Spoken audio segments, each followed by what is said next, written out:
And a pleasant good afternoon to everyone out there in Irish Breakdown land. I am Vince D'Addario. I am the football analyst here at irishbreakdown.com.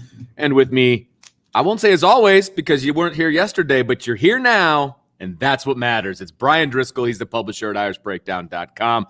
Sean and I had a good time yesterday, but I'm happy that the seat is filled with your behind today. So we're gonna move. I'm so telling Sean you said that. I knew there was no way for me to make that sound good for both, and it just wasn't gonna work. We had a great time. Appreciate Sean stepping in. Sean does a great job, brings a different voice, a different dynamic, and so we're going, like we said, we're going to continue to try to mix things up. So absolutely, I love it. We had a great time. So, but glad you're back because we are going to dive into some matchups today, which is always a good time. It is our stacking up series that we do every Tuesday, and we will be talking Notre Dame's offense versus Wisconsin's defense, and I think. For me, that is the matchup that I'm going to see. That's the big matchup. But we got some other stuff to talk about. Well, this is the matchup that's going to determine the game, Vince, in my opinion. I mean, this is for all the talk about Wisconsin's run game and all those other kind of things, their defense is what has made them so good in recent years. You know, their running game, in my opinion, has been a complement to their defense. The run game works because of how good they've been on defense. And, right. When you look at 2019, for example, when they had that 10-4 season, yes, they ran the ball well. Jack Cohn did a great job that year. They gave up 16.9 points per game. They were led by their defense. Last year, they go 4-3, and they lose 3 straight games.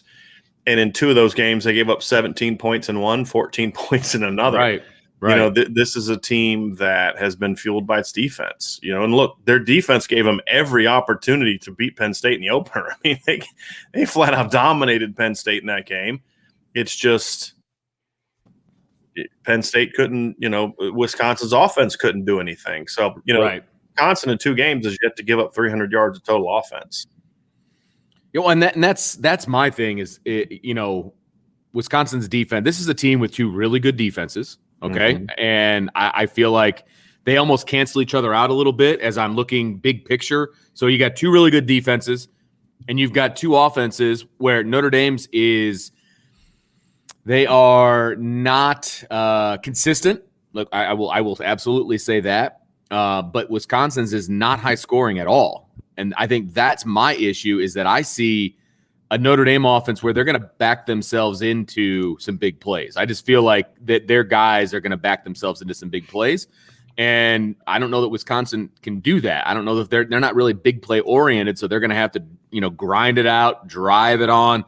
And it's going to be up to Notre Dame's defense to keep them, at a place points wise where the offense, Notre Dame's offense can score. So this is why this matchup is so big. Notre Dame's offense versus Wisconsin's defense, because can they score on this defense? That is where this game is, because I don't think Wisconsin's offense is going to score a bunch of points on Notre Dame's defense. Unless it's turnovers and short fields. Right. I'm with you. I'm agreeing with you. I'm just saying that would be the only case that I would see. So this is the matchup. This is where Tommy Rees gets the chance to prove himself, because you've got one of the a really bright young offensive coordinator in Tommy Rees with questionable supporting cast around him against one of the best defensive coordinators in college football with a really strong supporting cast around him.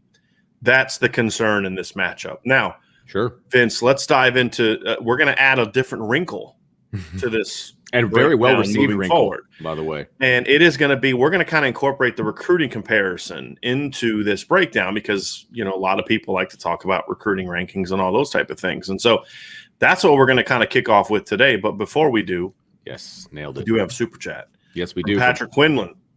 Patrick, thank you very much for the Super Chat, man. Really appreciate it. He says, wanted to come see you guys at the tailgate, but of course the car rental place ran out of vehicles despite my reservation. That is so typical. Yes. Wanted you to know that your mother is in my thoughts. Hope she is doing better. And there's Appreciate a couple people in here. Want an update, Brian? Well, she was allowed to go home on Saturday. Awesome. Which she was not supposed to originally go home until today.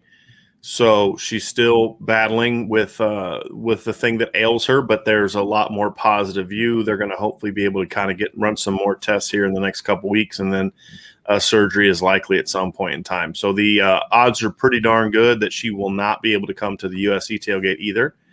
We do still plan on having it. It just means the food won't be as good, because even if we cater it from some outside source, I can tell you it won't be as good as what Mom's going to make. But no, and look, I just want y'all to know. So my parents watch this show a lot. My dad goes on the message board, and my mom follows me on Twitter. So they have seen the outpouring of concern and love that you all have shown her. So it has not gone unnoticed by her, and it has meant a lot to her. So I just wanted to thank y'all very much for that. And thank you, Patrick, not just for the super chat, but more importantly for your concern and anyone who's offering up prayers. It's certainly appreciated. Absolutely. All right, Brian. So hard left turn here from that. Never take a hard left turn. Let's talk about some recruiting comparisons. Yeah. Notre Dame and Wisconsin, because I think this is really interesting. Yeah. Really. And I'll let you. So this is kind of what we're going to add to this as we incorporate sort of the offense versus defense matchups. And then tomorrow, the defense versus offense. I think it's really fun to kind of look at this. Now, I as you all know, I don't think that recruiting rankings necessarily should tell you a whole lot, but I think one of the things we constantly hear from Notre Dame fans is, well, they don't recruit well enough to beat so-and-so and so-and-so. Well, if recruiting is something that drives your view on how good you should be as a football team, this should not be a competitive matchup.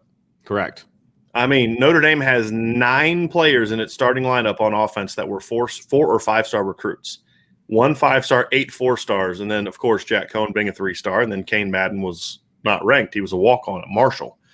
And then you look, I didn't realize that. Yeah.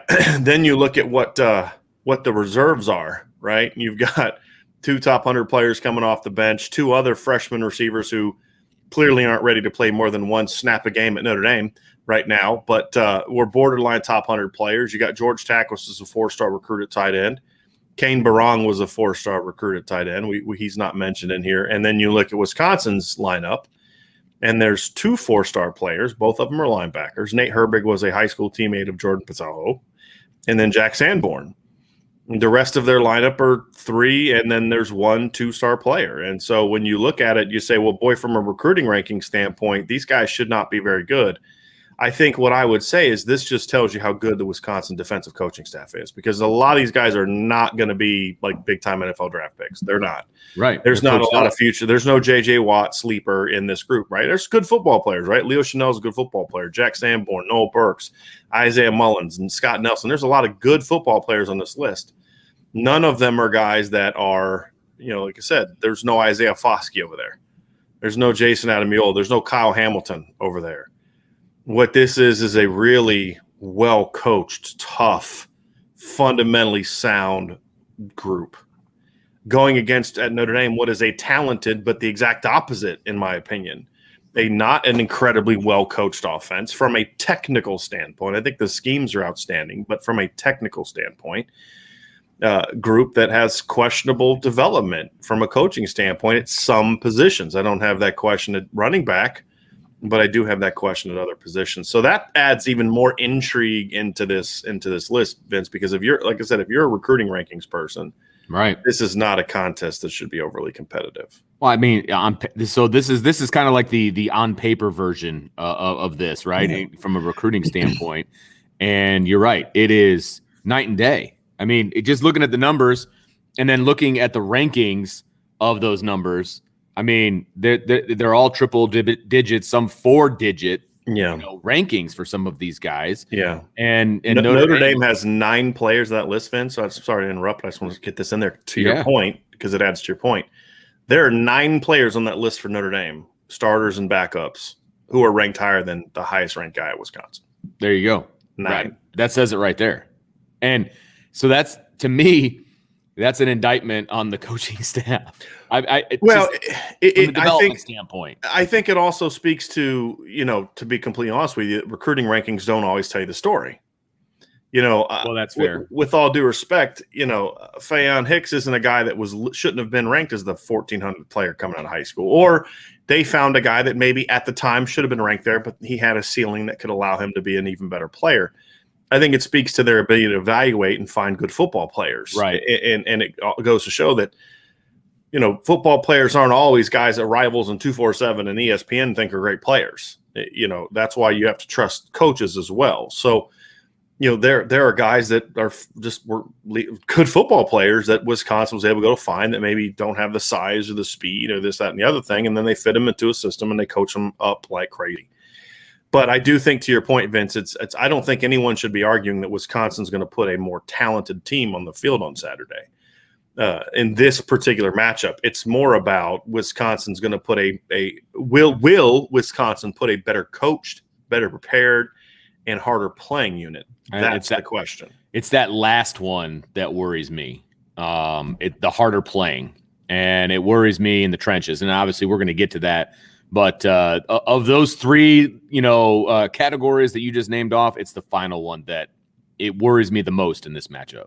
Mm-hmm. And which one's that? The coaching part of it? No, the harder playing part, which I guess kind of leads back to the coaching part. I mean, it's all kind of, interwebbed, right? Intermingled, but it's the harder playing. I mean, we saw Notre Dame's offensive line play harder last week, but if they play at that exact level, this week coming up, they're going to get outplayed. So yeah, because Wisconsin's going to still be more fundamentally sound. Sure. That's the next step for the Notre Dame offensive line. And let's kind of just use that to so we kind of do it, who has the advantage? There's no question who has the advantage here from a recruiting standpoint. But at the end of the day, recruiting it's a fun discussion. I think it shows that Notre Dame has, I would say more talent, but I also think it goes to show that we shouldn't always get so obsessed with star rankings, because there are some good football players over there for Wisconsin. Look, this is going to tell a story. The NFL draft is going to tell a story. I'd be willing to bet you there's going to be several more players drafted from the lineup on the, to the left of your screen than the lineup to the right of your screen over the next few years. So, but that kind of transitions, Vince, into the next part of our matchup, which is the matchup of Notre Dame rushing offense against the Wisconsin rushing defense. And this is this one is where what you were just getting ready to dive into is going to show itself more than any other area.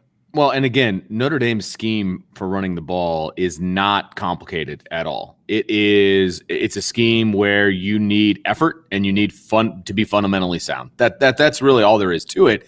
Now, I say that's all there is to it, but Notre Dame can't do it all the time. So there's obviously more to it for them.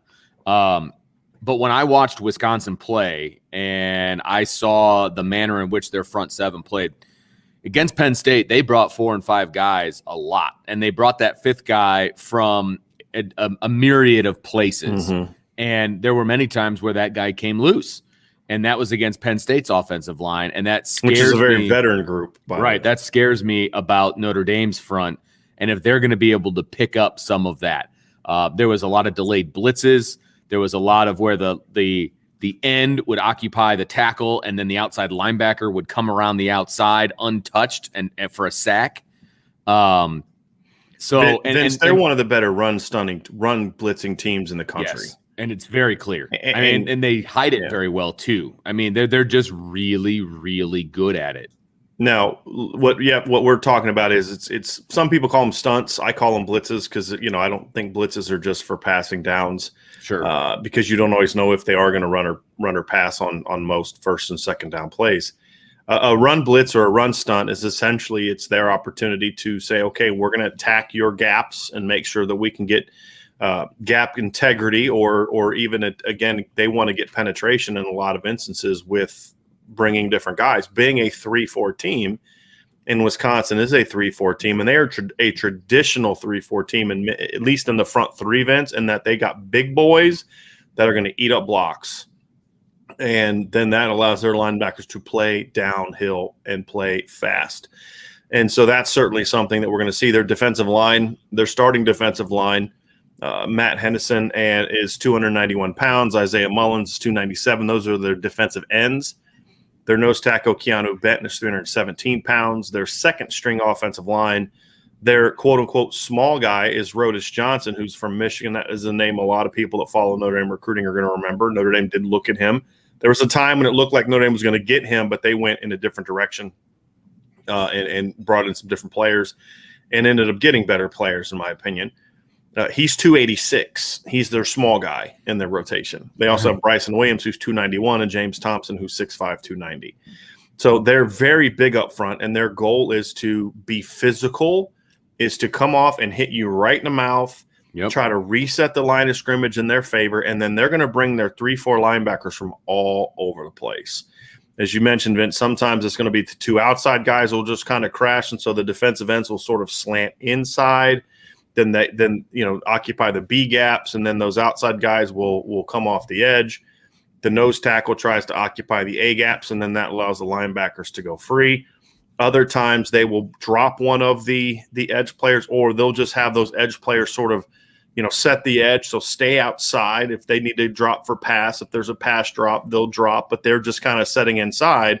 Then the ends are physical at the point of attack, and then the linebackers are crashing.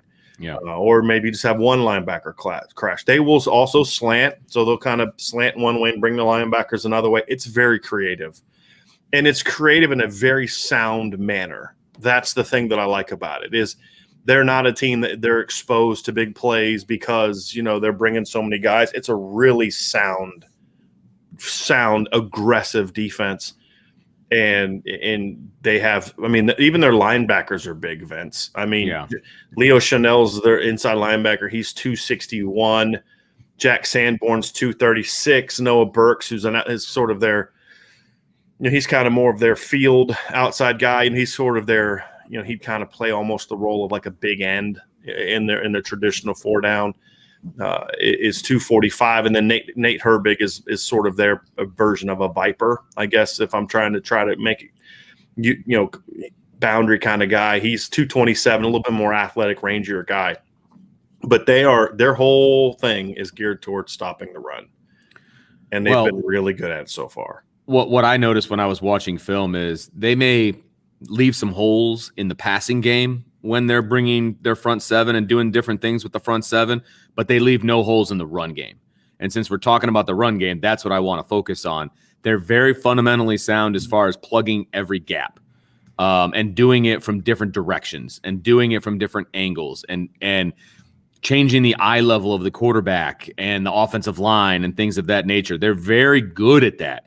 I think there's ways that you can exploit them in the pass game, but we're not there yet. The run game is going to be very difficult because of the way that they stunt and they move and they fill every single gap.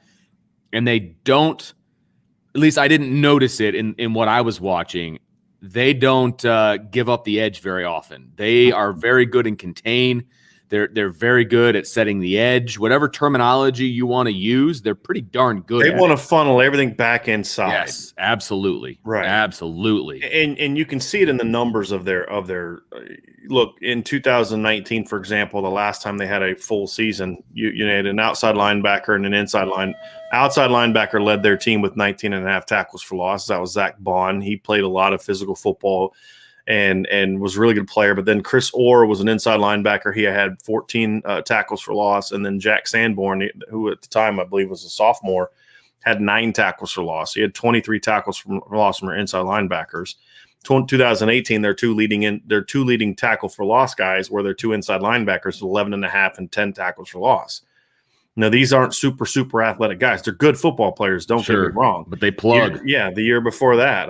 All 4 of their starting linebackers in 2017, their 2 outsides and their 2 insides were double-digit tackles for loss. The point being is that their linebackers are going to be making a lot of plays. The defense is designed for their linebackers to make a lot of plays. I'm trying to go back through this, Vince. I can't find the last time Wisconsin had a pure defensive lineman in double digits. 2014 was the same thing, although it was a different coordinator back then. Yet all 4 linebackers were double-digit tackles for loss. In the Brian Kelly era, Wisconsin has not had a defensive lineman last defensive lineman. Here you go. Last defensive lineman at Wisconsin to have double-digit tackles for loss. Watt? Chris Watt. Yeah, I was going to say that was just a guess off the top of my head, but he's pretty darn good. Now, again, one of there are 3-4, so you could say, hey, look, like Zach Bond was kind of a defensive. I'm talking about the 3 big boys that they have up front. They are the space eaters. It's meant to let those linebackers run free. That's the point. Now, let me flip this on its head a little bit. Where Notre Dame can be successful in their run game is if they can get outside, because their linebackers aren't great sideline to sideline. Mm-hmm. They're great. They're Bo Bauer, right? Bo Bauer is actually more athletic than I give him credit for sometimes. But what I'm trying to say is they got a couple, some middle linebackers. They're good at the triangle, right? They're thumpers. They're not great getting outside. So if Notre Dame can get outside, whether they do it with the running backs, whether they do it with the quick pass game, whatever the case may be, because that's an extension of your run game, right? If they can get outside the tackles, they can have some success. I really do believe that, because I like Notre Dame's guys in space, and that includes the running backs, more so than I like the linebackers covering them out in space. Yeah, I think the more you can spread them out, the more creases that you can create, and that's the big thing. And here's where the decisions that Notre Dame has to make this week. Decision number one is, okay, how can we utilize our run game to protect our pass game, right? Then how can we utilize our pass game to create opportunities in our run game? They're going to have to use the pass to set up the run in this game. Now, what is that? That's to me decision number one. Or, part of decision number one is, hey, we're just going to go big and we're going to try to create enough spaces and try to create enough gaps to where hopefully we can get a body on a body and our running backs can take over, which I think there's some truth to. When you go back when you go back and look at some of the games where teams have had some success running the football on them, one of the games I was watching earlier today, Vince, was the 2019 Big Ten championship game. Now, that was a game that Wisconsin actually had a lead at halftime on Ohio State. Right. And then Ohio State was able to come out in the second half and get the run game going. What they were able to do was they were able to effectively get to the second level and win some edge blocks. Now, I think Notre Dame has the tackles in the run game to win some edge blocks. That's actually some of the strengths that we have been seeing so far from this group. And I think their tackles is when they've had sort of the bright spots in the run game. The issue has been getting to the second level. Well, we just got done telling you that the linebackers at Wisconsin are the ones capable or are the ones they're going to utilize to really attack the run game. So Notre Dame's going to have to really be on their P's and Q's. And I think one of the things that would be effective in what Ohio State did is when Ohio State had success, they were able to kick out the edge and then seal everyone else inside and then run like counters and then inside zones where they could kind of just down block, kick out, and then just get up in there. I think Notre Dame's going to have some wrinkles to the run game, Vince, where they're creating lanes as opposed to just the zones, because the reality is I don't think, and I hope to be proven wrong. I would love to be proven wrong. I don't think Notre Dame can just line up and push Wisconsin around and run their zones. Last year's offensive line could have. Yeah. This year's can't. Right. Which means you have to then have some creativity in your run game where you're creating running lanes with, quick traps and pulls and maybe a buck sweep, because you had mentioned wanting to run outside. So, if your tight ends aren't doing a great job blocking right now, then, zone and base blocks, and maybe you can use them to kind of seal down, and then allows you to get outside, have them come from outside and crack down. Maybe you use Kevin Austin's size this week to have him crack down on linebackers. I think there need to be some things like even the quick pitch that Notre Dame had against Purdue on Saturday. First one worked, got 6 or 7 yards, but they're not doing anything, Vince, where they're kind of creating running lanes other than just zone. Right. And I think they're going to have to utilize that to a degree. And, we saw that from Ohio State. We've seen that from some of the few teams that have had success running the ball against them. Ohio State in 2019 ran for 172 yards on them in the championship game, but they ran for 264 yards on them in the first game that they played. And if you look at Wisconsin that year, is a strange year. They only gave up over 100 yards rushing 4 times all year. But when teams went over, they were big.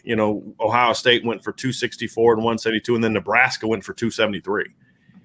So it's about creating creases, and Notre Dame's going to have to adapt to do that. If they just try to go big on big, then I don't think that plays right into Wisconsin's hands. If Notre Dame's going to put Joe Alt in the game and go 12, 13 personnel, Wisconsin's already like that's a win for them. That's what they want. They want Notre Dame to do that because they know.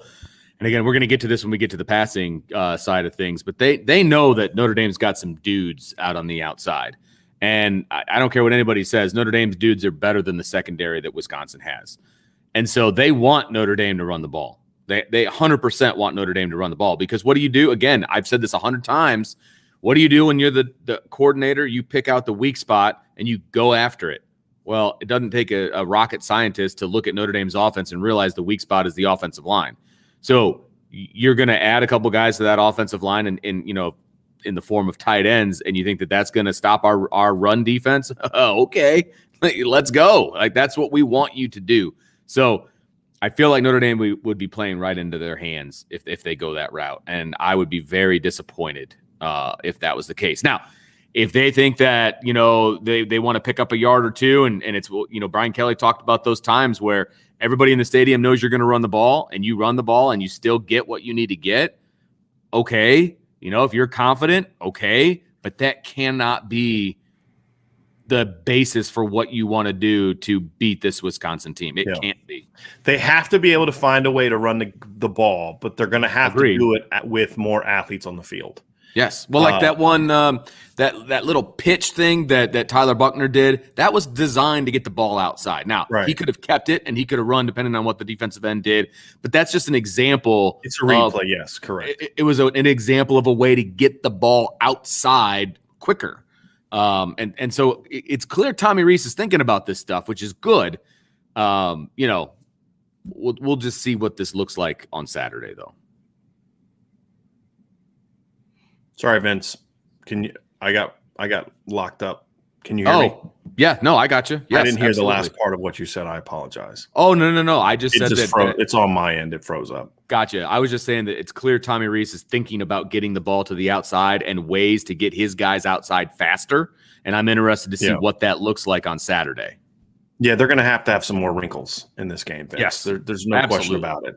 And those wrinkles need to be geared towards attacking outside. And here's why I say you have Notre Dame's going to kind of have to go outside of who they've been for a long time this whole year. And this is a game where it is even more important. What I mean by that is Notre Dame has always kind of been an inside-out team.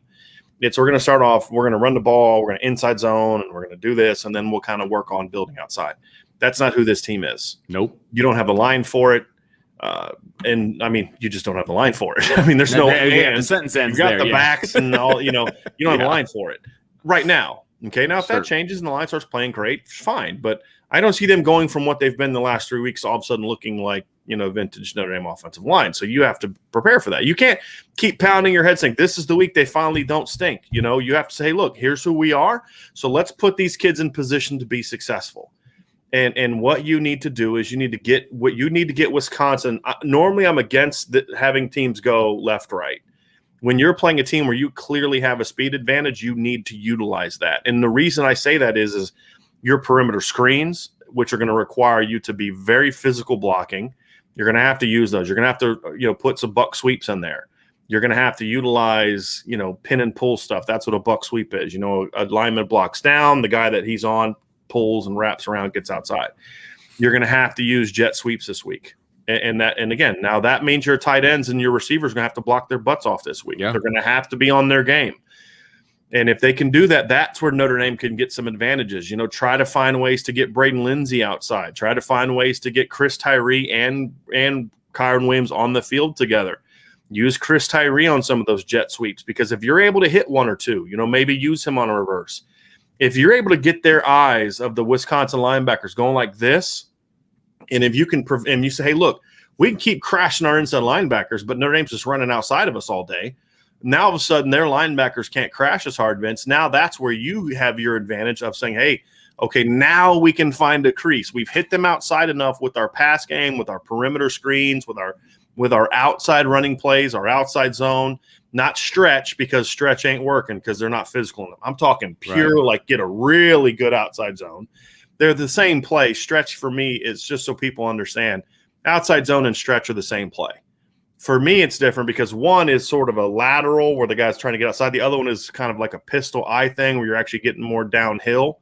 Same blocking scheme. It's just the running back's angle of attack is different. So that's why I call them two different plays. And so but I'm talking about pure outside zone where you're really trying to get a lateral stretch. You're fast swiping that sucker, really getting outside. That's where you can create some advantages. And if you're able to get them thinking that, now all of a sudden you hit them with a quick inside zone, that inside zone becomes more effective. So you're basically reverse engineering your run game, essentially, is something that I think Notre Dame is going to have to do. Now, if they don't do that and it's just going to come down to, well, we're just going to have to play better this week, they're going to struggle on offense. They're going to have to say, look, here's the strength of our team. It's not those guys up front. It's not. But what do those guys do well? Okay, let's give them some things where we're not asking them to go be last year's unit. Let's ask them, hey, we're going to do some different things. And that's where I think Tommy Rees is really going to make or break his this season is how creative can he get, and then can Jeff Quinn get those guys to go out there and execute it. And then Del Alexander is going to have to get his boys to block. And I'll say, I've been very critical of Del Alexander in a lot of ways. One thing I think his units have always been pretty good at since he got here, they block well. I agree. And they give effort in the run game. That's going to have to be at its pinnacle this week against the screens and the perimeter runs. If they can block their butts off outside, Notre Dame's going to have a chance to gash Wisconsin, because that's the key, Vince. You're not going to go 10 plays every time you play Wisconsin. You've got to get the chunk plays, run game and pass game. You need chunk plays against this team. Yes, and no question about it. And I think you're going to get them on the outside. I have a hard time seeing them get those chunk plays on the inside. I really do. Now, if you're gashing them on the outside, now you can go back, just like what you talked about, that reverse engineering. They used to be inside to outside. Now if you can start getting them outside with some screens and some sweeps and some things of that nature, maybe jet sweep, things like that. Well, now they've got to spread out. They have to respect that. They're going to have to add some people out there. Now you come back inside and you do your thing. And if that's the case, then the game is headed in Notre Dame's direction anyway. I want to address something else too, Vince, is I'm seeing a lot of these comments like from Brendan McCarthy. Buckner will keep Wisconsin on their heels, start cone, play tempo, insert Buckner for some RPOs, get some play action going at the cone, set up the run. Some good stuff there. Backdraft says Buckner has to be a big part of this game. Listen, we kind of saw this last week. Tyler Buckner needed to make a guy miss to rip off a 20-yard gain. The rest of the stuff when he was in the game wasn't overly effective because they had film on him. Purdue had film on him, right? Tyler Buckner is not the answer in regards to play him more. That's not the answer. The answer is going to have to be about the other skill guys. Now, am I saying that as long as Tyler Buckner's healthy, that he shouldn't be part of the game plan? I'm not saying that at all. But the reality is this is a really well-coached team that will have a Tyler Buckner plan that is going to require more than just running a couple RPOs and read zones. They've seen that before. They play teams in the Big Ten that do that. And so at the end of the day, you're going to have to throw the football to set up the run. And we'll get into that matchup in a second. But there's this thought that because it worked against Toledo, now all of a sudden that's the game plan for Notre Dame. No, it's still going to come down to a creative game plan that is executed well on the perimeter and along the trenches. And I don't care who the quarterback is. Right. Just inserting Tyler Buckner into the mix isn't – I mean, look at the success that they had this week when Tyler Buckner was in the game against Wisconsin or against Purdue. He needed to make a great run to get that 20-yard gain. That's where his value comes because Tyler's always capable of that big play. But the more you play him, the more Wisconsin will have a book on him and play him. So not that Tyler Buckner, if healthy, shouldn't be a big part of the game plan from a big play standpoint, but from a volume standpoint, I don't think he's the answer that Notre Dame fans think that he is. At the end of the day, this still is going to come down to your design and your execution up front.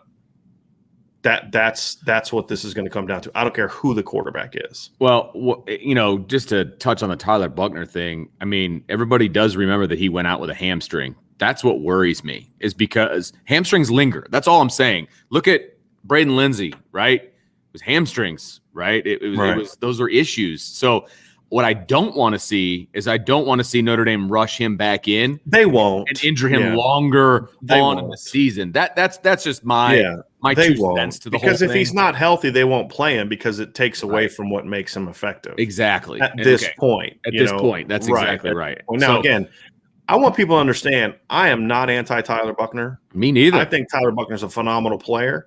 We have been calling for a Tyler Buchner package all summer. Yes, sir. It's just, again, because it worked against Toledo, there's this notion that that's what it's always going to look like. No, it's not always going to look like that. And especially since, like you said, Vince, he did injure himself, how much are you going to be able to practice that this week? Right. But if he is healthy, again, and right now we're just going to work with the assumption he can play. Oh, yeah. I think that you have to be smart about how you use him, and it can't, and upping the volume of how he's in the game isn't the way to go. Somebody had made a point. William Perry said great name, by the way. We'll just call you the Fridge. They need to have Tyler Buchner make some throws, simple throws, but I believe he can catch them off guard. I'm curious as to kind of see if he's able to go. I would like to see them take a shot early with him. Sure. That is going to be a big thing for me. But anyway, that's the next step. I think that's the next step of his package adding. Right. But at the end of the day, this is going to come down to Tommy Rees coming up with a really good scheme that gets Wisconsin off their game formationally, shift-wise, tempo.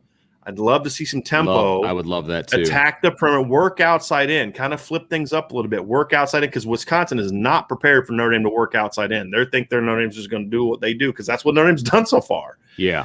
Those are the things. And then, of course, the line will have to execute whatever that is. That ultimately is going to be the key. Now, if that happens, then Tyler Buchner will be successful.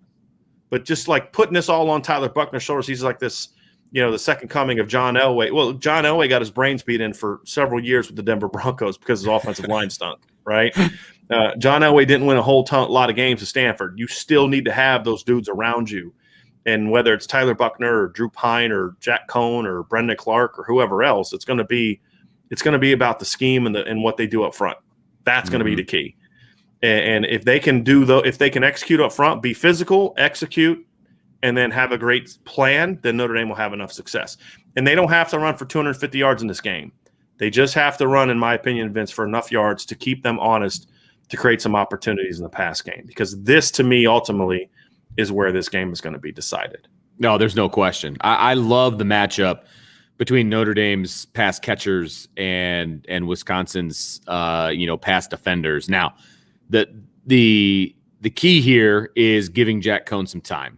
If they can give, and we've said this for the last 3 weeks, I get that, but we've seen what Jack Cohn can do when he gets time. We saw the second half Jack Cohn against Purdue. We saw, what happens when he can climb the pocket and do some things. That's what needs to happen. Now, I'm not saying that the offensive line is going to give him a perfect pocket every single time, but you have to keep Wisconsin out of your backfield. You have to. You have to be able to throw when you want to, not when you have to. Now, I do think the pass game is going to be an extension of the run game this week. Just because we talked about some of that exterior stuff, I do think the pass game is going to open up the run game, is going to help it out a little bit, but you got to take your shots downfield too. You mean to say the opposite, correct, Vince? The run game is going to be an extension of the pass game. Yeah. That you're throwing it outside, which is essentially a run. Right. You're using your pass game to create opportunities in the run game, essentially. Yeah. Which is a little bit reversed of what Notre Dame's been for a long time. Absolutely. But it's necessary. And because look, that's where your weapons are. I also am coming to one thing in this game as you look at matchups. I'm giving Kevin Austin 2 or 3 shots in the first half. And you've got to get his confidence back after last week. Sure. And that's going to be a big thing for me. Now, here's something I'd be curious to see this week is I want to see a little bit more creativity from a formational standpoint. I think Notre Dame's got plenty of creative schemes. But now this week is you need to do those things out of some different looks. And that's something I'm going to be curious to see. Maybe put trips into the boundary a couple times, see how Wisconsin lines up. Can you get them with emotion out of that look? Can you, is there safety cheat over? If you have trips into the boundary with Michael Mayer and Braden Lindsey, do they overreact to that, thinking that maybe there's a screen coming, and then that gives you a little bit more room to work a one-on-one to the field? they're going to have to sort of probe Wisconsin a little bit early formationally. I hope Notre Dame comes out and does a lot of different things from a formational standpoint just to see how Wisconsin reacts to it. Yeah. And then say, okay, here's how we know we can get these isolations, and then you go after them. But they're going to have to move the receivers around a little bit this week. After last week, Purdue knew where Kevin Austin was going to be every time the ball was snapped, and they could have a Kevin Austin plan. We're going to be physical with him, whatever. Okay, put him in the slot. Stack him behind the tight end. Put Michael Mayer into the boundary, stack him behind, Kevin Austin behind Michael Mayer. I want to see some – look, Tommy Rees is a real creative offensive coach from a scheme standpoint. My problem with Notre Dame, and it's been this way, Vince, for years, is they are far too scheme-oriented. This is still – that was Charlie Weiss's problem, right? After the 05 and 06 team, basically all the guys that were part of that left, and those guys were all taught how to play football by the previous staff. And for as bad as Ty Willingham was in a lot of ways, his staff taught the fundamentals pretty well. They lacked any creativity and scheme. Well, then Charlie comes in with a group that had already been taught fundamentals, and then he brought great scheme, and we saw what happened. But once all those guys were gone and it came down to it was Charlie's staff that had taught the fundamentals, they were a mistake-prone team for 3 years. This has always been Brian Kelly's problem, in my opinion, since he's been here, is it's way too scheme-driven.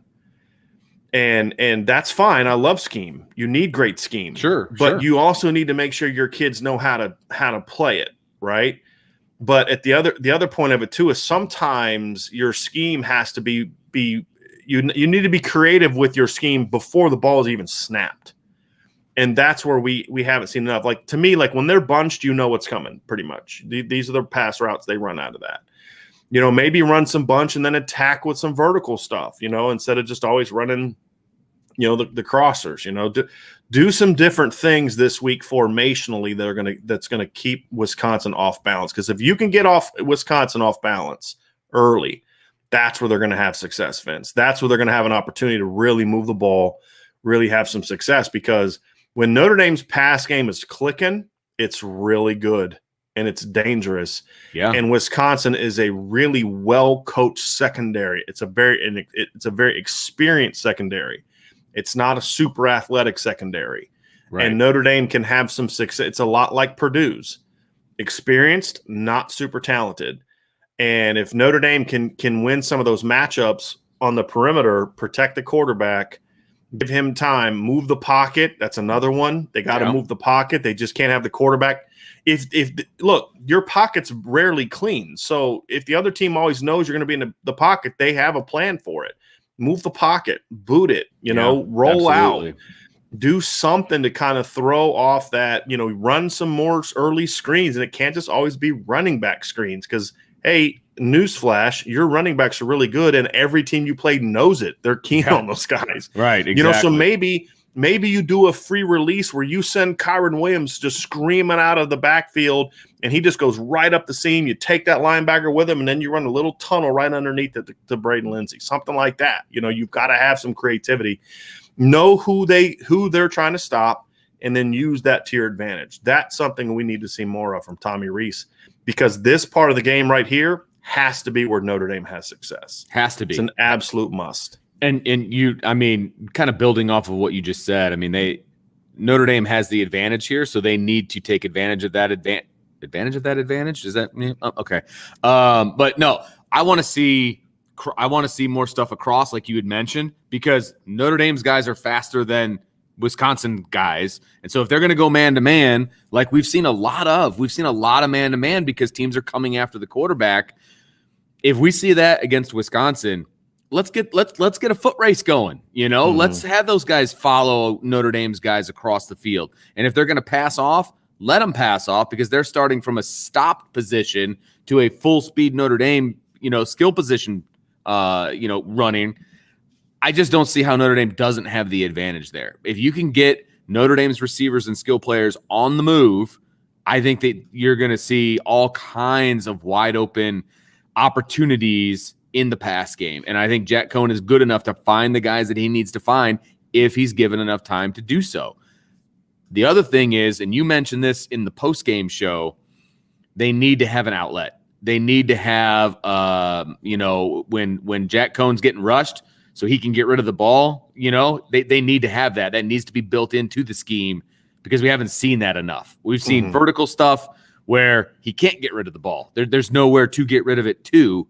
I need to see more hot routes, things of that nature, so that Jack Cohn can get rid of the ball. Because if he does, and Wisconsin's bringing heat, well, a lot of times that heat is coming from the linebacker level. And if you got a hot route right there and he can just dunk it off, I like Notre Dame's chances with their guys in space. So it can be beneficial to them too. I would like to see them. I would love to see Tom Rees dig into the time machine a little bit. I've always found, I would always go back 2-3 years when I was breaking down a really good team and try to find somebody that had some success against them, assuming some of the personnel was similar and the philosophy was similar. And Purdue's had some really good success throwing the football against Wisconsin. And they've had success moving the ball and scoring on Wisconsin in recent years. If you go back to 2018, Wisconsin beat Purdue 47-44. Purdue threw for 386 yards in that game, 4 touchdowns. A year later, Purdue went out and had 326 yards passing and 3 touchdowns in a game where they lost 45-24, but the offense for Purdue moved the ball. The Notre Dame defense isn't giving up 45 points to Wisconsin. They have a way better defense than what they had. Absolutely. So, you look at that. They've been prone to getting ripped up with the pass game. I mean, they gave up 407 passing yards in 2018 to Nebraska. Nebraska the next year, they shut Nebraska down, kept their points down. Well, then, that's kind of been one of those matchups. Say, hey, look, why are some of these teams having some success throwing the football? What are things that they're doing? The thing that they're doing is they're getting Wisconsin's secondary in chase mode. That's the difference. They're saying your guys can't run with my guys. And you can't always just have them in chase mode vertically because there's ways around that. You have to have them vertically. You have to do it. You have to do the horizontal stretch with your 4 verts. I'm all for that stuff.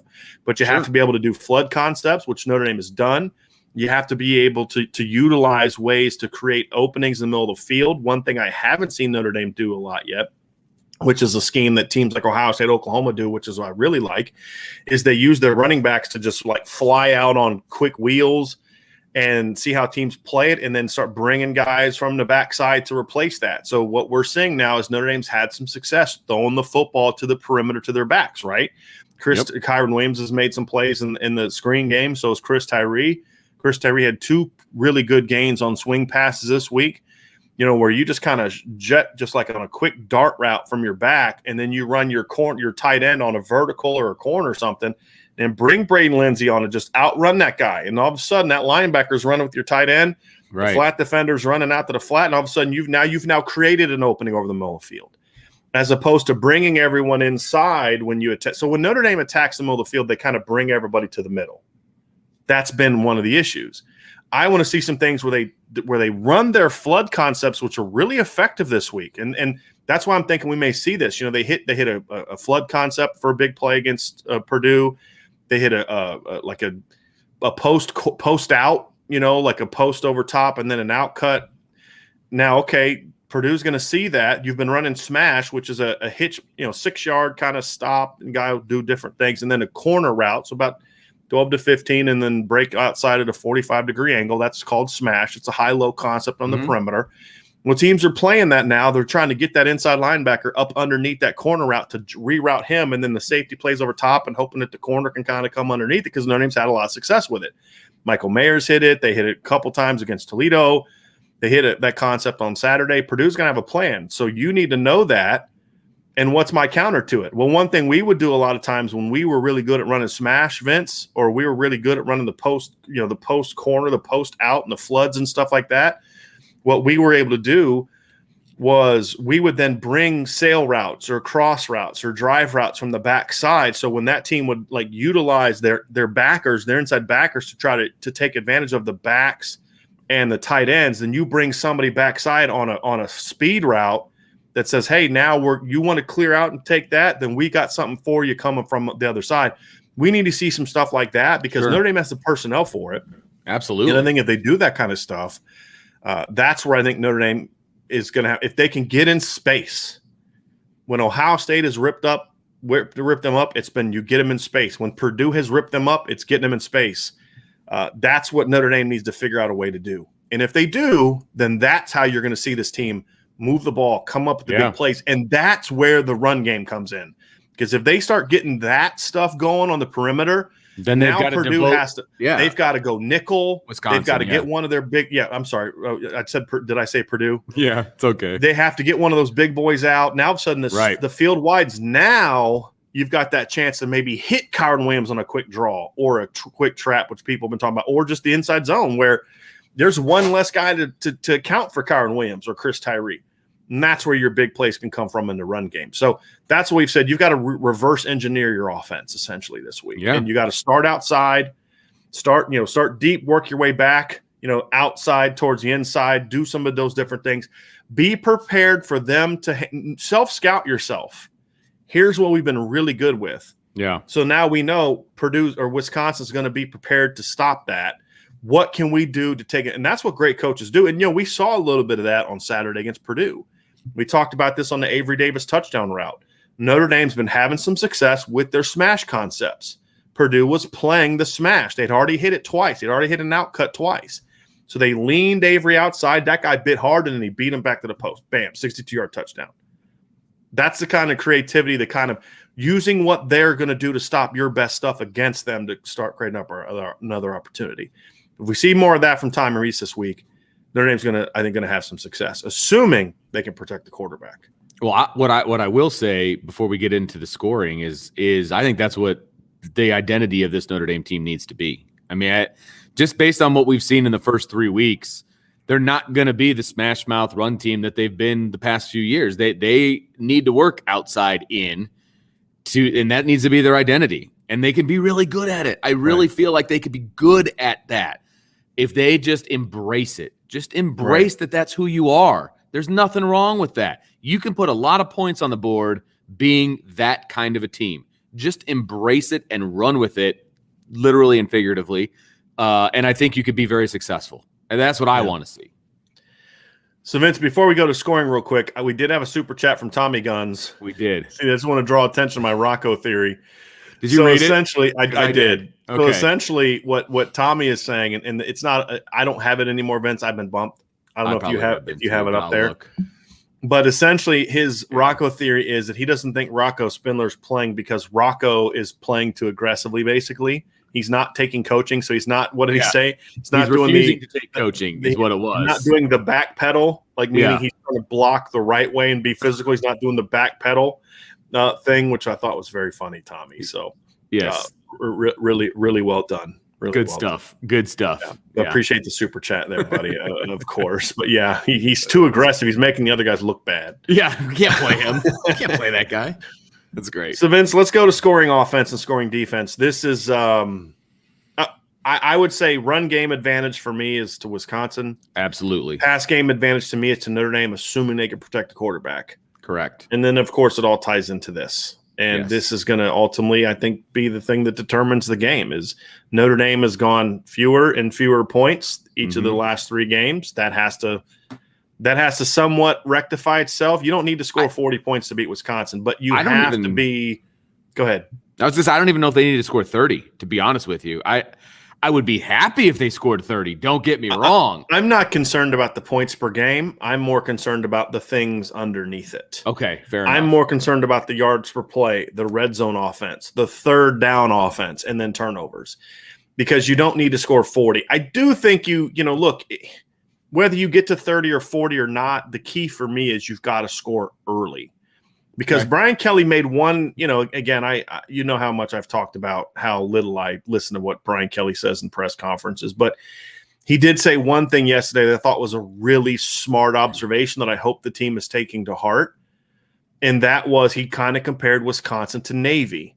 Yeah, now, he was not doing that from a, they run the triple option and that kind of thing, but he was doing that from the standpoint of, they control the clock, time of possession, and they're going to try to limit possessions for you in games. Yeah, and to me that was a really smart observation, because that is true. They're going to control the clock, and they're keep the defense off the field. So when you have the ball, you have to take full advantage of those opportunities. Right.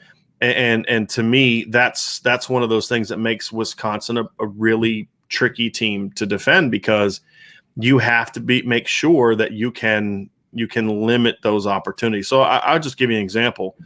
So if you look at Notre Dame's 2019 defense, Notre Dame's defense. Opponents ran 881 plays in 2019 against Notre Dame, 891 plays in 13 games.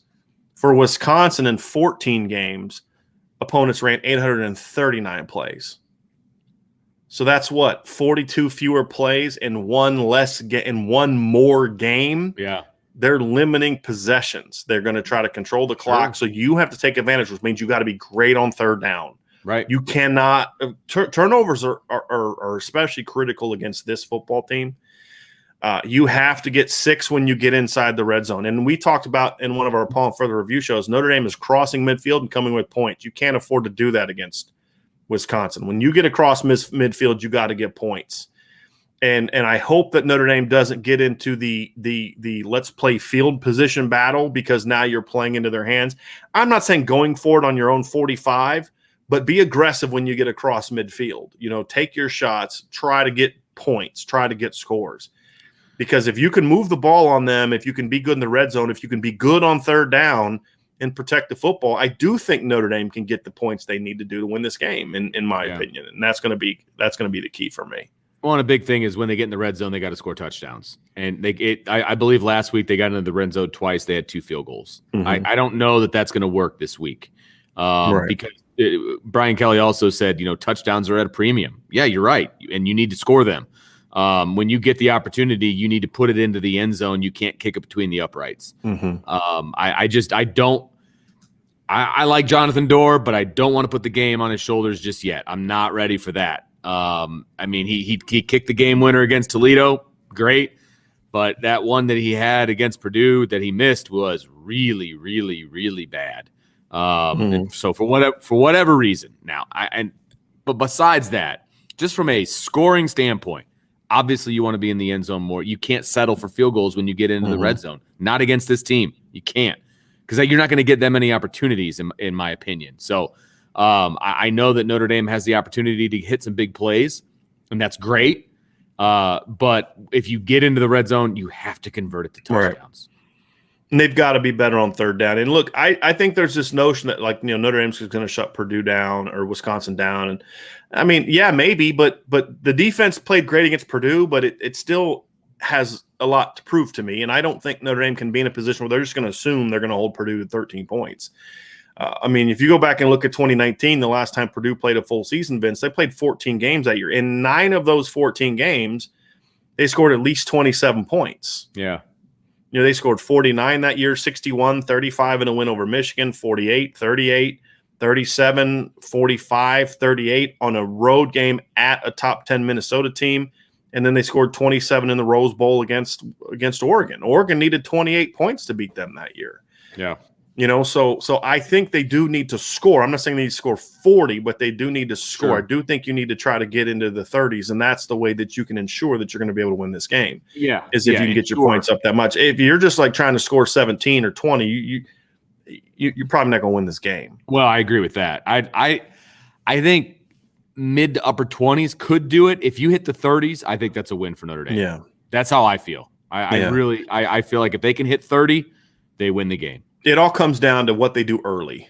If they can jump on Wisconsin early, you've got to get points on your early possessions. Sure. Because that's the way that you can get Wisconsin out of their game. If you can get Wisconsin out of their game, that's where you can have some success. And, that's kind of what Ohio State's been able to do to them a couple times is you get leads on them and force them to hey, you want to go on a 15-play drive, 75 yards and take 8 minutes off the clock? That's fine. We're up 17. You know what I mean? Right. Exactly. Go for it. Right. Yeah. But the offensively, they have to do their part. They have to help the defense out by not allowing Wisconsin to kind of be as impactful, just running the clock out. They've got to jump on them, force Wisconsin to maybe be a little bit more aggressive. But at the end of the day, it's going to come, and we'll get into keys to the success, the keys to having success in these areas as we get later into the week. But this is the part of the game to me that's going to offense versus defense. This is going to determine the game. That's the key for me is can Notre Dame be aggressive? Can they be efficient? Can they move the chains on third down? Can they get points? Like you said, Vince, can they get points when they cross midfield? Then when you get in the red zone, it's got to be 6, right? You got to get 6. Right. And then the extra point, obviously. So you got to protect the ball. Those are the things to me.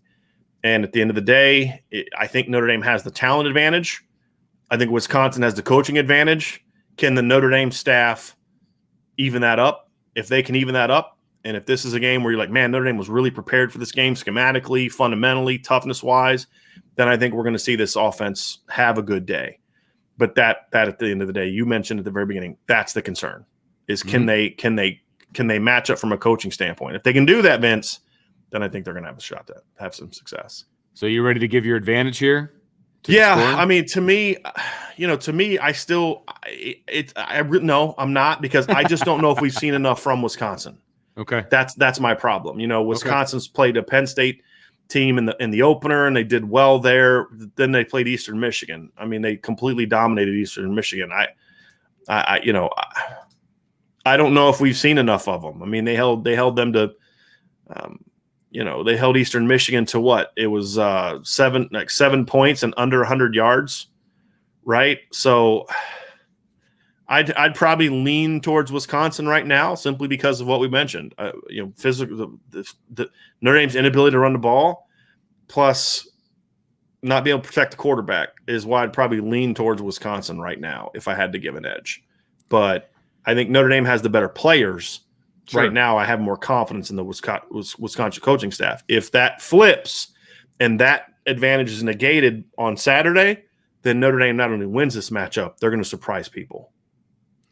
Yeah, I don't know that Notre Dame is going to be able to overcome the coaching advantage for Wisconsin, and that will be seen in scheme, and it'll also be seen in toughness from this front. And where I think Wisconsin does have the advantage. That's why I gave them the advantage in the run game, and Notre Dame has the advantage in the pass game. And I just feel like with the big plays that Notre Dame has in their back pocket, even accidentally, I think they're going to put points on the board. So from a scoring standpoint, I'm going to favor Notre Dame here.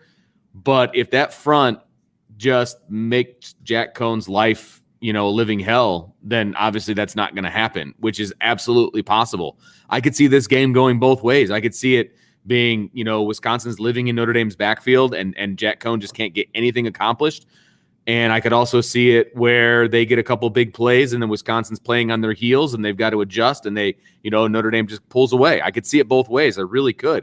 But for right now, I think Notre Dame can score enough points to win this game. So I'm going to give the advantage to Notre Dame, but it is a shaky advantage. That's more of a defensive advantage. It sounds to me like you're saying you think the Notre Dame defense can keep Wisconsin down enough where the offense isn't going to get you beat. I guess I'm just not as optimistic, because again, you're talking about a Notre Dame team that has not been good on third down this season. Chad Williams had a point. Notre Dame had a lot more third and longs against Purdue than they had the first 2 games. Yeah. And then Wisconsin has held, they held Penn State to 3 of 13 on third down, and Eastern Michigan to 2 of 11. To me, 5 of 24. So there's nothing that I've seen yet that makes me think Notre Dame can do that from a coaching or an execution standpoint. I think where you're leaning towards Notre Dame is the thing that I think we all deep down know. Notre Dame should have the advantage here because they have the better players. Right. But from what we've seen, I can't give Notre Dame the advantage. But I will say this. That's why I said if Notre Dame can negate the coaching advantage, then they'll not only win, I think they'll win convincingly. Sure. But until they prove to me that they're going to be able to do that from a coaching standpoint, then I just can't give them the advantage. So that's where I'm at. So all right. So that is our advantage game for Wisconsin defense versus Notre Dame's offense, and our stacking up Tuesday edition of the podcast. Thanks, everybody, for joining us. Make sure you hit that subscribe button, smash the like button. It's smashing the like button, I think, right? I think the guy said smash the like button. Okay. Yeah. That's what we're going to go with. We're going to go with smash the like button. And make sure you hit that notification bell because you just never know. You never know when we're going to be in your lives, and you want to make sure that happens. So for Brian, he's down there. I'm Vince. I'm up here, and we will talk to you next time on the Irish Breakdown Podcast.